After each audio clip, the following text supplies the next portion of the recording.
Universitas. Esta palabra proviene del latín y define a toda comunidad que se organiza con cualquier objetivo. A partir del siglo XII, en Europa, su significado se aplicó para reconocer a los grupos de maestros y estudiantes que se unían por el derecho de enseñar y estudiar. Con el paso de los años, daría nombre a una de las instituciones más antiguas y complejas de la historia, la universidad.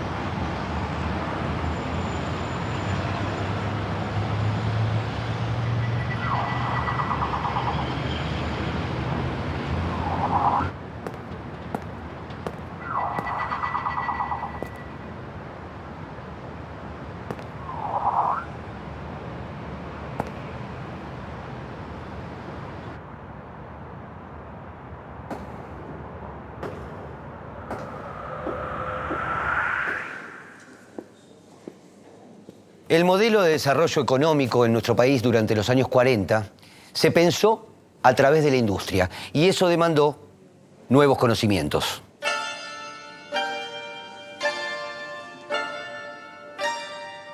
¿Cómo se articularía el sistema universitario con el mundo del trabajo?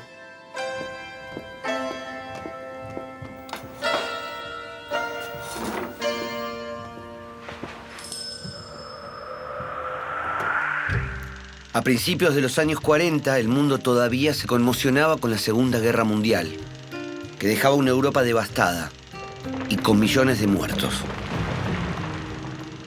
Argentina se mantenía neutral al conflicto. Tras el golpe de Estado de 1930 que había derrocado a Hipólito Yrigoyen, se sucedieron presidentes impuestos a través del fraude electoral, lo que le valió el nombre de década infame. Esos gobiernos establecieron un régimen legal de dependencia con Gran Bretaña. Pero por la crisis económica internacional se impusieron controles de cambio y aduaneros que favorecieron la elaboración de productos nacionales. Las nuevas fábricas necesitaron mano de obra que llegaría desde las provincias y también de países vecinos como Chile, Bolivia y Paraguay. Entremezclándose con los inmigrantes de origen europeo, fueron conformando un nuevo sector social, criollo, de tradiciones más arraigadas en lo nacional, que silenciosamente fue poblando lo que sería el Gran Buenos Aires.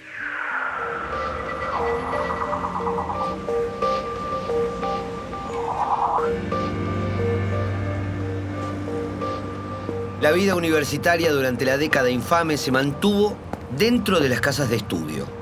Los enfrentamientos políticos vendrían por el posicionamiento ante los conflictos bélicos en Europa. La Guerra Civil Española y la Segunda Guerra Mundial harían pensar en términos de fascismo o antifascismo la política local.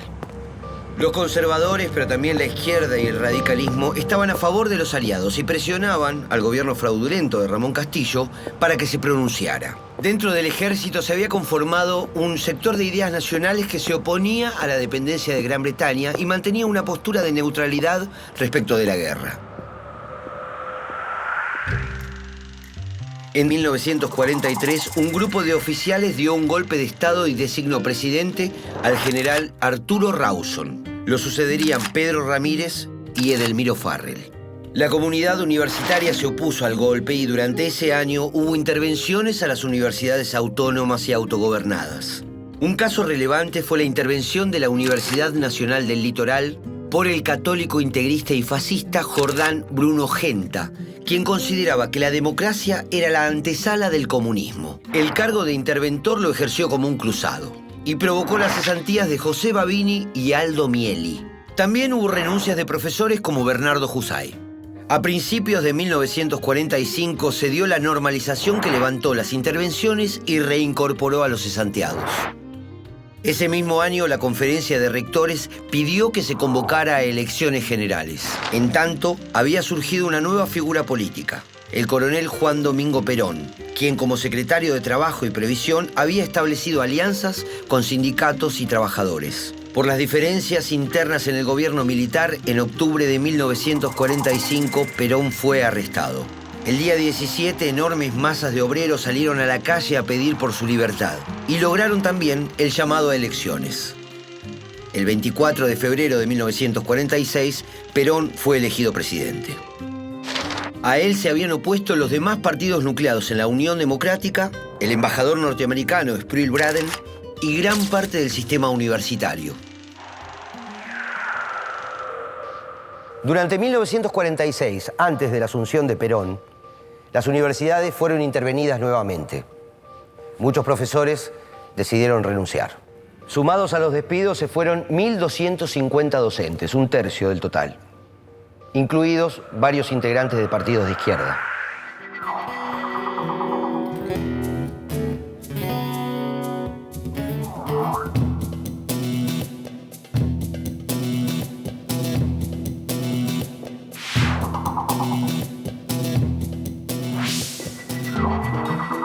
La derrota electoral que pone en escena un nuevo actor como los trabajadores, como el movimiento obrero, los descoloca por completo.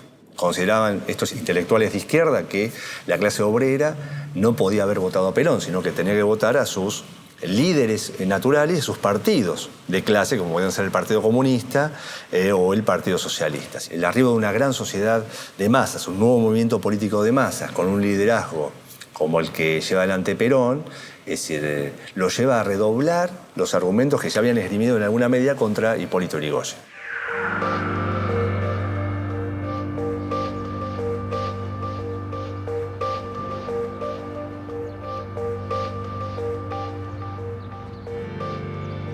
El gobierno de Perón impulsó un modelo económico y social nuevo, apoyado en las fuerzas del trabajo y con una política de alianzas con América Latina.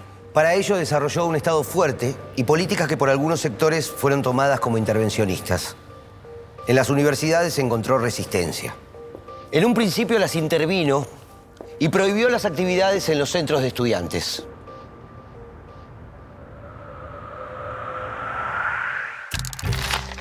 Los profesores y científicos que interrumpieron su actividad universitaria por cuestiones políticas encontraron refugio en el ámbito editorial e institutos privados.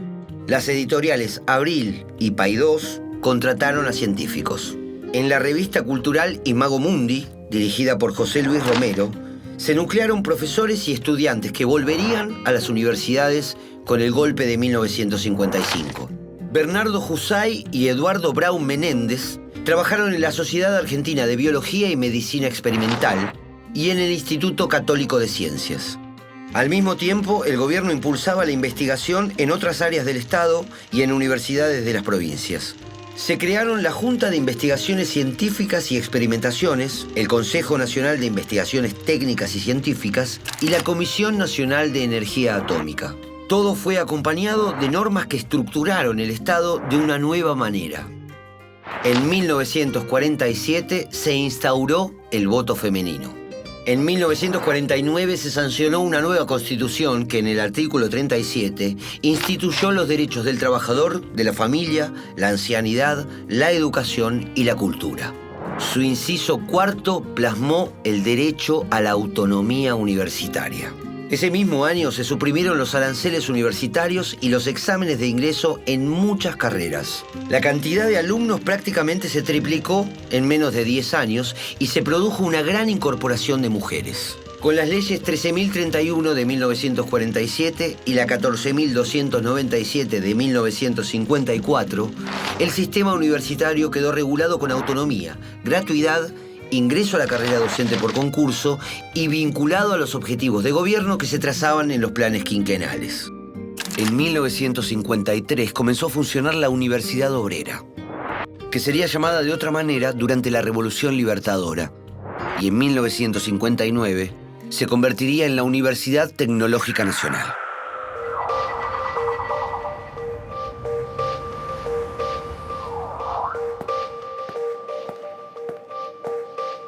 El proyecto peronista tuvo grandes oposiciones dentro de la universidad. ¿Cuáles eran y a qué se debían esos debates? El gobierno de Perón va a poner a la tecnología por delante de la ciencia y el objetivo claro de este gobierno va a ser que la ciencia y la tecnología van a tener que estar al servicio del proceso de industrialización. Y lo que se va a ver es un proceso muy interesante de aprendizaje político, de incorporación de capacidades, digámoslo así, técnico-burocráticas en el Estado, un Estado que va a tomar un rol centralizador, planificador de la economía, y la ciencia y la tecnología integradas a la política económica que va a tener como principal meta, ¿sí?, llevar adelante, primero, lo que podríamos llamar un proceso de industrialización por sustitución de importaciones de bienes de consumo, bienes durables, y el objetivo del peronismo, ya se ve en el segundo plan quinquenal, en 1952, de empezar a involucrarse con lo que podríamos decir rápidamente la industria pesada, con aeronáutica, metalmecánica y maquinarias, ferrocarriles, etc., ¿no? Esto va a ser disruptivo incluso. Va a haber sectores, cuando uno va al grupo de Husay o a la Asociación Argentina para el Progreso de la Ciencia, que claramente se enfrentan al gobierno de Perón durante el 46 y el 55, es decir, ahora Husay está, en algún sentido, entre comillas, atrincherado, él y su gente, en estos institutos privados. Uno lo mira desde el presente y dice, bueno, claro, eran proyectos que tenían que colisionar.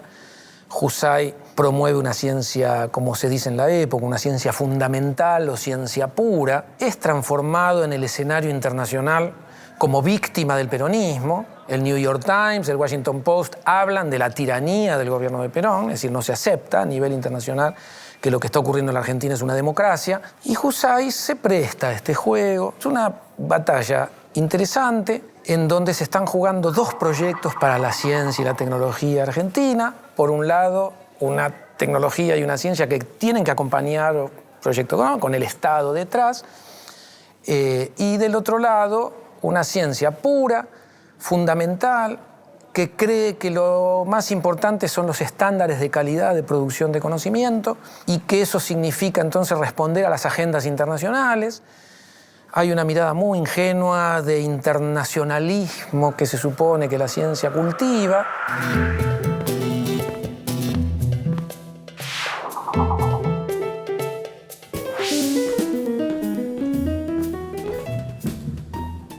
Fue un momento histórico del país muy particular y analizar la universidad por fuera de lo que era la realidad de ese periodo histórico sería un error. Bueno, para comprender la universidad el primer paso es entender que el país cambió, hubo una revolución. Por un lado en el terreno político, se refunda el sistema de partidos, se crea un partido nuevo, o sea, el peronismo venía a romper una tradición entre conservadores y radicales. Y otro universo de partidos más chicas, pero con importancia en la universidad, como es el caso del socialismo. Segundo, el peronismo modifica el patrón de desarrollo nacional. Básicamente, por dos planes de gobierno, que eran los planes quinquenales, plantea lo que llamaban la independencia económica, muy ligada a una idea de época muy fuerte, que era la industrialización. Entonces, ¿esto qué genera hacia el seno de la universidad? Requerimiento de nuevos recursos humanos, distintos. Y después el peronismo es una revolución de contenido social. Hay una reivindicación muy fuerte del derecho de los sectores postergados históricamente en la Argentina, a la educación, a la salud y la universidad. Muchísimas contradicciones hacia quienes venían gestionando la universidad, al menos desde la década del 30. Y el peronismo plantea una solución que es transferir la nueva fuerza política, la soberanía a partir de leyes. Hay un proceso de refundación democrática que contempla la legislación universitaria.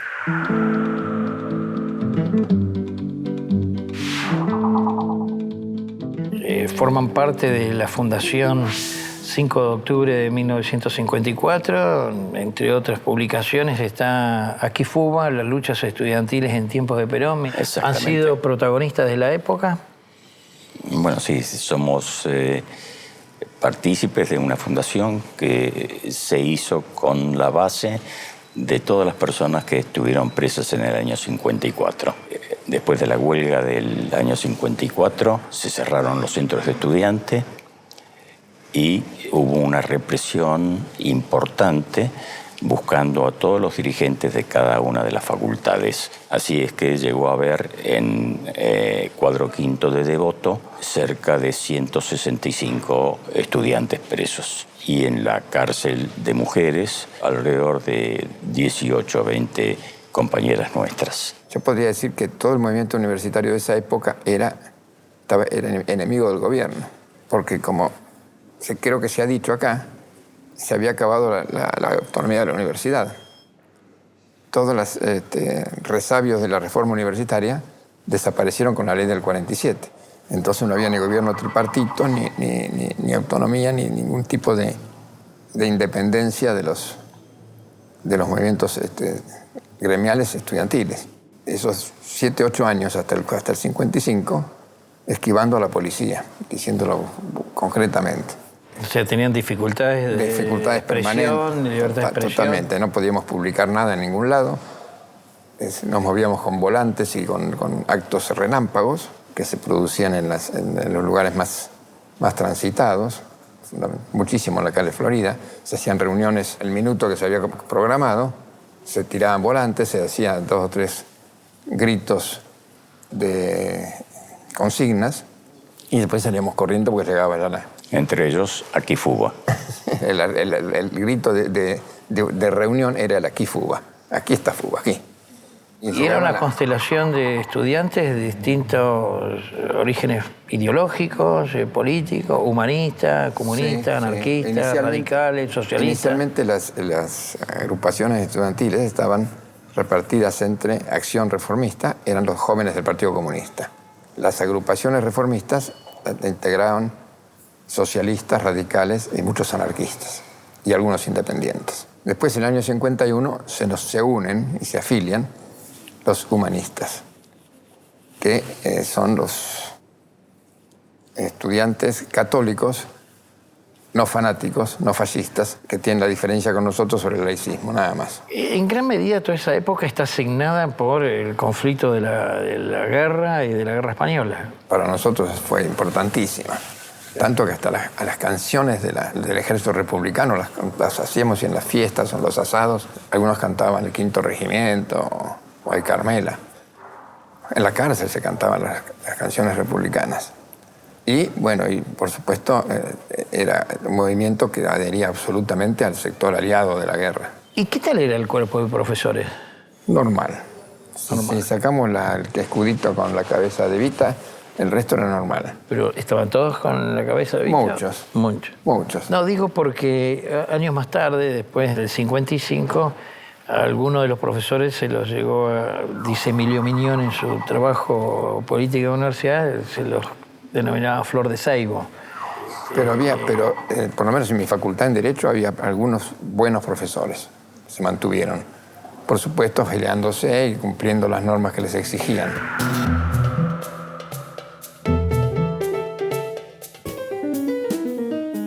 En todo caso, tus reflexiones a propósito de quiénes eran los planteles docentes de la época es bastante cuestionable, viéndolo de una perspectiva de retrospectiva hacia atrás, digamos, esta calificación de Flor de Saibo, ¿no? Bueno, yo creo que es es una forma de explicar un fenómeno que no explica nada, que es muy ideológica, que me parece que si uno hoy analiza, hay varios libros sobre el asunto que dan cuenta de quién enseñó, que bueno, me parece que en términos historiográficos es mentira. Uno puede ir a las ciencias exactas.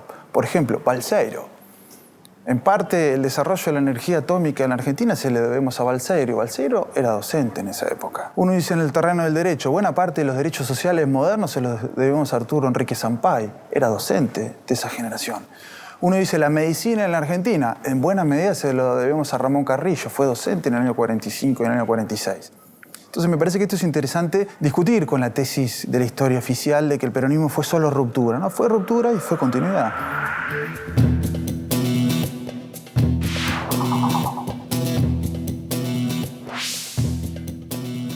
Que nos tocó vivir un momento político muy interesante y relativamente simple para comprender. ¿Por qué? Habíamos vivido la guerra. La guerra era un referente. El fascismo no era una palabra vacía. Estar contra el fascismo era algo con la cual yo me hice a los 12 años leyéndole al abuelo socialista, leyéndole los editoriales de La Vanguardia. Prácticamente el análisis histórico, dialéctico, lo hice a los 15 años. Es decir, la vida que estaba ocurriendo, de un lado teníamos el fascismo, del otro lado teníamos la socialdemocracia y del otro lado naciendo un movimiento de tipo socialista. Ese fue el trasfondo que un estudiante tenía cuando estaba en la universidad. No era una caja vacía. Y en ese contexto, en esa criba, yo diría, pasó el peronismo. ¿Verdad? Era un movimiento nacional y popular que dentro de lo que era la formación, diríamos, era un sujeto social nuevo. El movimiento popular peronista tenía mucho más presencia en la calle que adentro de la universidad. Voy a dar para finalizar una anécdota. Estábamos con 3 amigos cuando cayó Perón, cuando se dio el golpe. Éramos militantes los 3 de izquierda, los 3 de ARDI, de la Agrupación Reformista de Ingeniería. Y me acuerdo que uno de los amigos, Raúl Gallardo, cuando vio toda la gente desfilando y los coches dando vueltas por Callao, Rivadavia, celebrando este hecho, nos miramos todos y nos llamó la atención que la gente estaba triste. Y Raúl dijo, puta, creo que a Perón lo echaron por lo que tenía de bueno.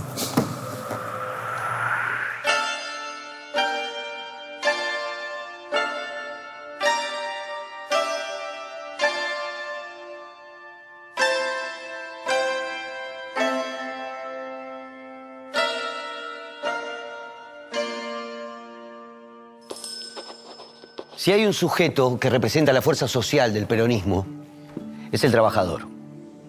El trabajo fue considerado un valor primordial para la convivencia en sociedad.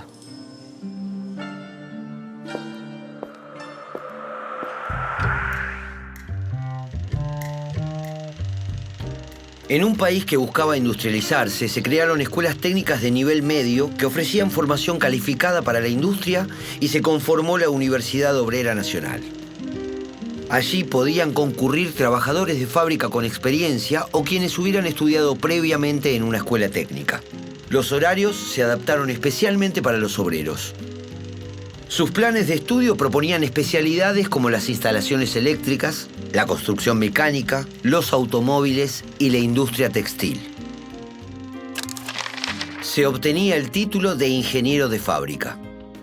Un antecedente de esta institución fue la Universidad Obrera Argentina, creada en 1938 por el joven socialista y filósofo Mario Bunge, junto a otros militantes de izquierda, al margen del Estado, con la intención de capacitar a la clase obrera.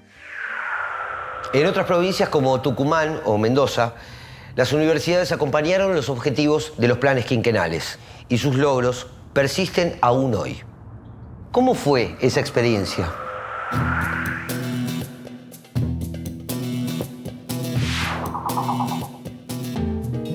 Hay alguna literatura que califica en términos históricos ese periodo como la universidad en las sombras. Y sin embargo encontramos situaciones específicas que mostrarían una evidencia contraria a esto, y una de ellas es la Universidad Nacional de Tucumán, a partir de que asume como rector, nombrado por Perón, Horacio Descolle. Y me gustaría que nos relates un poco esa historia. Descolle había logrado tener un secretario general, le llamaba regente, Juan Dalma. Había sido perseguido por el nazismo. Y esto hay que remarcar porque da el marco del pensamiento político que tenía también Descolle. En los diarios de Alemania aparecía: la Universidad Nacional de Tucumán requiere investigadores y artistas. Bueno, trajo 220 investigadores y artistas a Tucumán. Siempre decían en Tucumán que era una cosa muy rara, de una ciudad todavía cuasi rural, ver una cantidad de gente que andaba en bicicleta, que eran los gringos que venían en bicicleta a hacer sus actividades. Bueno, en ese interín también él ha hecho un planteo que se lo presentó a Perón. Y le dijo: la Universidad Nacional de Tucumán es la Universidad del Norte Argentino. ¿Y esto qué trajo aparejado?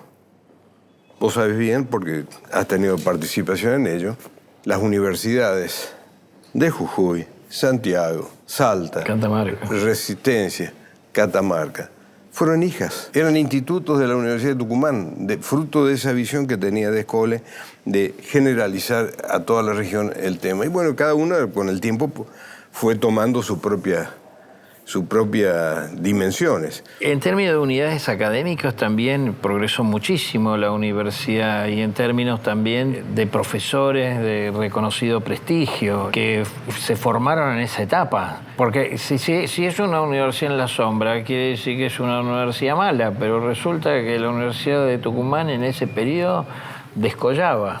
Y tenían excelentes alumnos. El arquitecto César Pérez es graduado de la Universidad de Tucumán. En esa época. De esa época, año 48. Claro, porque no existía la Facultad de Arquitectura. No. Descolle la crea en donde se forma Peli. O sea, Descolle crea arquitectura, arte, medicina y ciencias económicas. Sí, además del proyecto del campo universitario de la Sierra de San Javier. Cuando él llega a Tucumán solo estaba la Facultad de Ciencias Exactas y la de Bioquímica. Siendo un investigador en Europa de cierta significación, todos los contactos que tenían venían junto con él. Sabían de ese momento por qué estaba la Universidad de Tucumán.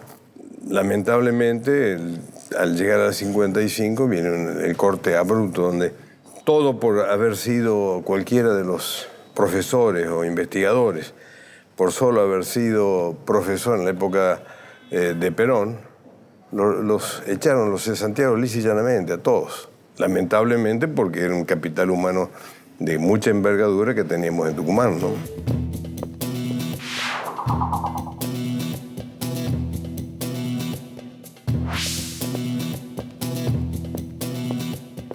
Es muy interesante, ¿no? Un gobierno que salió electo por amplia mayoría en 1946 y uno de sus consignas era: alpargatas sí, libros no. Después, en la realidad, es el gobierno que más leyes universitarias aprueba, universitarias y de educación superior, en el siglo XX.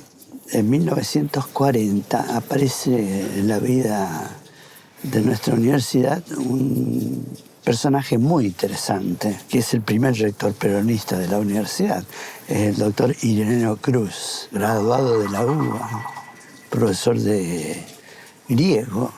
Esta personalidad que era Ireneo Cruz, una persona como humanista muy respetado, como profesor universitario muy respetado, tenía, por decirlo simplemente, dos aristas: la arista humanista y la arista del futuro, le llamaría yo. Es el primero que crea el Instituto Superior de Estudios Políticos y Sociales, que después va a ser nuestra Facultad de Ciencias Políticas y Sociales. Pone en funcionamiento el Departamento de Investigaciones Científicas. Exacto. Y ahí se crea una muy fuerte escuela de matemáticas. Vamos a mencionar 3 nada más. Son más los matemáticos importantes. Son Barsatsky, Oscar Barsatsky. El autor del Proyecto Nacional, Klimovsky y Sara Antonello. Pero DIC, Departamento de Investigaciones Científicas, es cerrado en 1955 con el golpe de la denominada Libertadora. En ese momento tengamos en cuenta que, viendo el país de norte a sur, la Universidad Nacional de Cuyo era la más austral. La más austral. Es la que quedaba más cerca de Bariloche. Surge la idea de, a través de la Comisión Nacional de Energía Atómica, crear un instituto de estudios de física en el país que... En definitiva, durante la gestión de Irineo Cruz, en el primer gobierno, en el segundo gobierno de Juan Domingo Perón, está la iniciativa de trabajar en energía nuclear, para lo cual concluye con el Instituto de Física, poniéndolo frente a José Antonio Balseiro, que es el instituto hoy que lleva su nombre. Exacto. Y eso es una iniciativa de la Universidad Nacional de Cuyo, con la Comisión Nacional de Energía Nuclear. Con la comisión.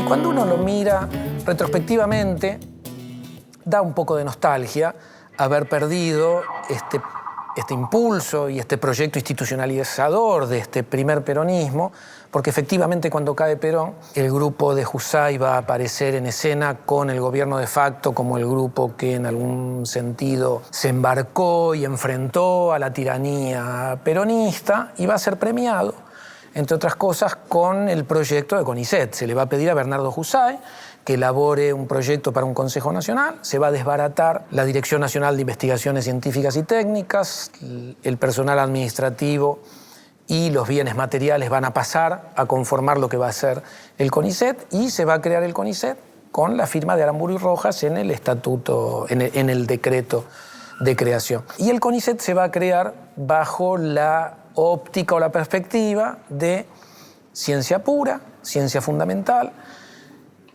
vinculada a estándares internacionales, a la calidad de investigación. Pero cuando uno lo analiza en términos institucionales, de política científica y a nivel proceso histórico, uno va a ver una ciencia que se va a ir desconectando de la realidad socioeconómica del país.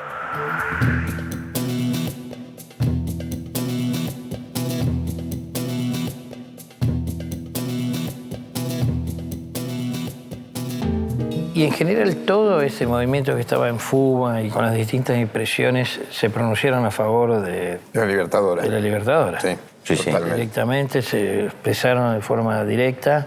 Y tenemos una interpretación distinta a la de muchos intelectuales o políticos argentinos. Nosotros entendemos que no fue un golpe de Estado. Entendemos que fue verdaderamente una revolución cívico-militar, porque hubo lucha militar, hubo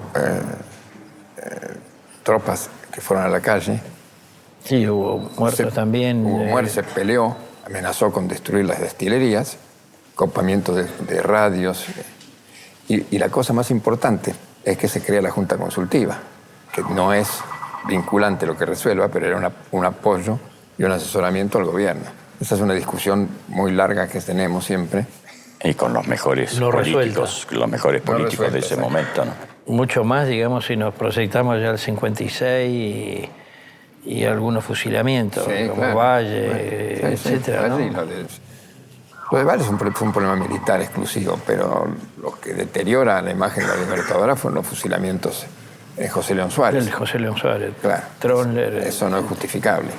Y no pretendemos justificarlo. Nosotros decimos solamente que no fue un golpe de Estado, no surge de dentro del peronismo la revolución. No es como el 30, no es como el 43. Claro, donde el ministro de... No es como Onganía.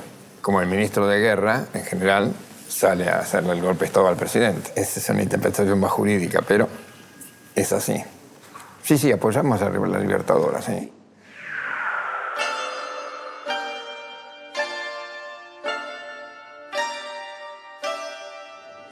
El golpe de 1955 llegaría con apoyo de diferentes sectores sociales. La violencia desatada con ese golpe de Estado no cesará hasta 1983, marcando a la Argentina con décadas de interrupciones democráticas. Sin embargo, la vida universitaria, sobre todo en la UBA, tendrá a partir de 1955 lo que algunos llaman su etapa dorada.